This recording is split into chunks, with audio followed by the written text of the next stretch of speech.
I want to tell you this really simple bread recipe before I show you. It is 1.5 cups water to 2 teaspoons of yeast. These are from the Dollar Tree and they have 4 teaspoons exactly in them, so you use them for 2 loaves of bread.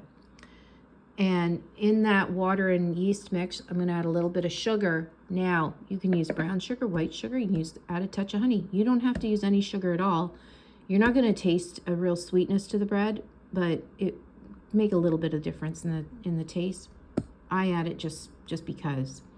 So you're going to mix that yeast, water, and sugar mixture, let it sit for 10 minutes, and then to that you're going to add 3 cups of flour and about 2 teaspoons of salt. You can add more or less. Now, I try to make this a one bowl mix. You could mix your flour and your salt in a separate bowl and kind of mix it through so the salt is thoroughly incorporated. But you know what I do? I add my flour on here first, like on the water mixture. Then I sprinkle the salt on the top of the flour, and I sort of mix up the flour and the salt together before I incorporate it into the water and the yeast.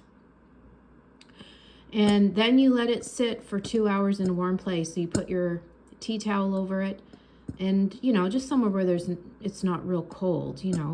Should be fine on your kitchen counter. You can even put it on top of your fridge. You're going to let it rise for 2 hours. Now after that, you can put it in your fridge and let it sit for 8 hours. You can let it sit for up to 3 days before you bake it in the fridge. Okay. But I'm going to let this rise for the 2 hours in a warm spot, and then I'm going to put it in the fridge until tomorrow morning, at which time I bake it. I find it easier to bake them in the morning. You're going to turn your oven on to 350. You're going to use a cast iron pot. If you do not have a cast iron pot, find you one. They're on sale all the time. They work better than a crock pot. They don't have the health repercussions. I guess crock pots, they're not recommended so much as they were, and I love my crock pot. But get you a Dutch oven cast iron pot, but you could also just use a regular loaf pan, whatever. Something that has a lid though, and again, if you don't have a lid for your little loaf pan, just use aluminum foil. Okay.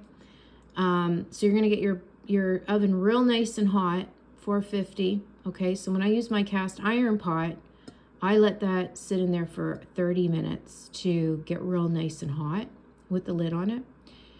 Then, after that 30 minutes is up, then I add my dough mixture, my bread mixture, and it's gonna cook with the lid on for 45 minutes. Now, some people like a crispy crust. If you like a crispy crust, take the lid off in the last 15 minutes and you'll get a crispier crust. I personally don't like that, so I just leave the lid on the full 45 minutes, which saves me a little bit of time and energy. And it's good, and and then when you take it out of the oven, okay, you're not going to cut into a hot loaf of bread, right? We all see those commercials where they slice into the loaf that's been taken right out of the oven. No. That's why your dough doesn't look good. It doesn't look right. You're going to let that steam, because remember that crust is encasing that beautiful bread. You're going to let that steam for a good, they say 15, 20 minutes. I'd go a full half hour before you cut into it. It's like a steak. You don't cut into a steak right away. You let it sit for a bit. Now to this, I wanted to add some onion and some cheese, okay? And some garlic powder and onion powder. Now, I thought, well, I better not add raw onion in there, because if I do, that's gonna probably be not what I was going for. And so I just looked it up online, and sure enough, if you're gonna add onion, you're gonna want to saute it. So of course, I had a little bit of, just a tad bit of oregano oil, and it's just oil that I have added oregano to, and I strain off. So I just put these in the oven for like 5-10 minutes with some salt, and let them get, you can add crispy onions, but I didn't want it that way. They're just kind of softened. They were in there for a good 10-15 minutes anyway. So I'm adding that, and I'm going to add a little bit of onion powder. Whoops, that's even too much. when you're sprinkling stuff, sprinkle it way overhead so you can get an even, you don't want to get that big chunk of spice in the middle. So again, this is the garlic powder now. And what else am I going to add? And then we're going to fold in some cheese. Unfortunately, my cheese got a little wonky here, as it was sitting out waiting for me. Oh, there's a big chunk. Some people like big chunks in their bread, but because this is my,